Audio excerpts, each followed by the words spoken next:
আসসালামু আলাইকুম রহমতুল্লাহি ওয়া বারাকাতুহু। আমার এই সোনার বাংলাদেশের মধ্যে কিছু ফকিন্নি মার্কা ইউটিউবার আছে, কিছু ফকিন্নি মার্কা নিউজ চ্যানেল আছে। এই যে ঈদ আসতেছে, সামনে ঈদ। এই ঈদের আগে মানুষ যে শপিং করতে যায় বিভিন্ন বড় বড় শপিং কমপ্লেক্সে এবং বিভিন্ন বড় বড় মার্কেটে, যখন শপিং করতে যায় তখন ফকিন্নি মার্কা সেই ইউটিউবার বা নিউজ চ্যানেলগুলো মানুষকে গিয়ে বলে কি যে আপনার বাজেট কত, আপনার বাজেট কত, 1 লক্ষ, 2 লক্ষ, না 5 লক্ষ, না 10 লক্ষ, কত টাকা আপনার বাজেট। আর ওই ফকিন্নি গুলা বেশিরভাগ ক্ষেত্রে যায় মেয়েদের কাছে, যে আপনার বাজেট কত। ছেলেদের কাছে তো ওরা যায় না, মেয়েদের কাছে যায় ভিউ পাওয়ার জন্য। তখন কিছু কিছু নটাঙ্কি মার্কা কিছু কিছু মেয়ে আছে যারা বলে যে আমার তো বাজেট কত, 5 লক্ষ টাকা, 10 লক্ষ টাকা আমার বাজেট। আমার 5টা বয়ফ্রেন্ড আছে, 5জন থেকে 1 লক্ষ টাকা করে নিচ্ছি, 5 লক্ষ টাকা হয়ে গেছে। ওর যে কত ভাব, মনে হয় বিশ্ব সুন্দরী ওই মেয়েটা, তার থেকে আর বিশ্ব সুন্দরী নাই। এই জন্য তার পিছনে নাকি মানুষ লাইন ধরে প্রেম করার জন্য। এবং লক্ষ লক্ষ টাকা নাকি সে ঈদের সালামি নেই তার প্রেমিকার কাছ থেকে, মানে প্রেমিকের কাছ থেকে। এবং সেই টাকা দিয়ে বাজেট করে 5 লক্ষ টাকা। ফকিন্নির ঘরের ফকিন্নি ওই ইউটিউবার যেমন ফকিন্নি, ওই মেয়েটা হলো তার থেকে আরো বড় ফকিন্নি। মানে তার বয়ফ্রেন্ডের কাছ থেকে লক্ষ লক্ষ টাকা নেই, একটা জার্মান থাকে, আরেকটা বলে ইটালি থাকে, আরেকটা বলে কোন দেশে থাকে। মানে এত তো গার্লফ্রেন্ড মানে বয়ফ্রেন্ড তৈরি করে ঈদের সময় বাজেট একটু বাড়ানোর জন্য। না জানি আল্লাহ না জানি আরো কোন কোন জায়গাতে যায়। যাই হোক, তো তাদের কাছে সেই বুকিনি মার্কা ইউটিউবার গুলো জিজ্ঞাসা করে কত লক্ষ টাকা বাজেট। ওই ঢঙ্গি মেয়েদের কি কোনো শরম লজ্জা হায়া কোনো কিছু নেই? এগুলো যে ভিডিও করতেছে, এই ভিডিও গুলো যে তার পরিবার দেখবে, তার বাবা মা দেখবে, এগুলো কি তার মাথার মধ্যে থাকে না? ওই মিডিয়া দেখলে মনে করে যে আমি তো বিশ্ব সুন্দরী, আমার কাছে আসছে, এখন আমি উল্টা পাল্টা যাই বলবো বলে দিব। তার বাবা মা কি এই ভিডিও দেখে বুঝে না যে তার 5টা 7টা বয়ফ্রেন্ড আছে, সেখান থেকে সে টাকা নিচ্ছে, 5 লক্ষ 10 লক্ষ টাকা বাজেট নিতেছে? তা কেমনে রে সম্ভব রে ভাই? 5 লক্ষ 10 লক্ষ টাকা। আর ওইগুলো যেগুলো দেখবেন না 5 লক্ষ 10 লক্ষ টাকা বাজেট করে এই এই সমস্ত কথা বলে, ওইগুলো হলো সবচেয়ে বড় বলদের ঘরে বলদ। কেন বলছেন, কেন বলছি জানেন? কারণ 2500 টাকার, ধরেন কথার কথা, 2500 টাকার একটা জামা ধরেন 20,000 টাকা চাইলো, ওই বলদে কি করে, ওই ওই জামাটা 2500 টাকার জামা সে 20,000 টাকা দিয়ে কিনে নেয়। আবার অহংকার করে আমি তো 20,000 টাকা দিয়ে নিয়েছি।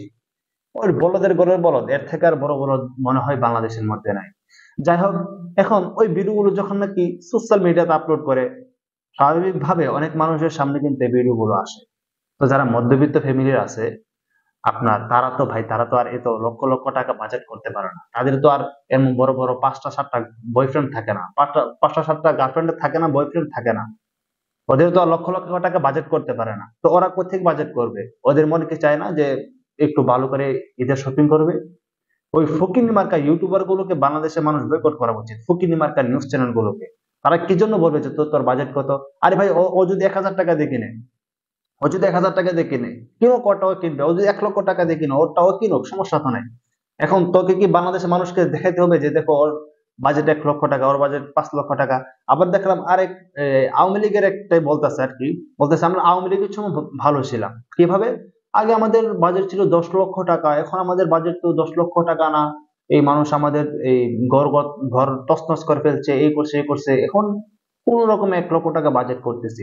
আওয়ামী লীগের সময় ভালো ছিল কেন? তারা জামায়াত দুর্নীতি করতো, হেও দুর্নীতি করতো।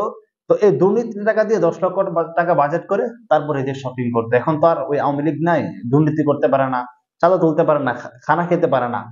এর জন্য এখন মানে টাইম না, মানে 1 লক্ষ টাকা বাজেট করে তারপর শপিং করতেছে। এ আবার মিডিয়াতে এসে বলে যে আগেই ভালো ছিল, আগে দুর্নীতির টাকায়, চুরির টাকায়, ছিনতাইয়ের টাকায়, চাঁদাবাজির টাকায় এই মার্কেট করতো 10 লক্ষ টাকা দিয়ে, এখন তার ওগুলো পাইতেছে না। এই জন্য সে বলতেছে সে আগেই ভালো ছিল। তো এক ফকিন্নি মার্কা ইউটিউবার একটা মেয়ের কাছে গিয়ে তার বাজেট সম্পর্কে, বাজেট কত জিজ্ঞাসা করে। সে বলে তার এরকম বাজেট নাই। যাই হোক, একটা পর্যায়ে বলেছে যে তার বাবার জন্য কোনো কিছু কিনছে কিনা।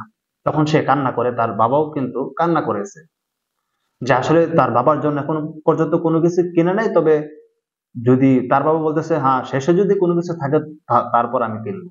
তো এই মধ্যবিত্ত ফ্যামিলির মানুষের কাছে তো ভাই লক্ষ লক্ষ টাকা নাই।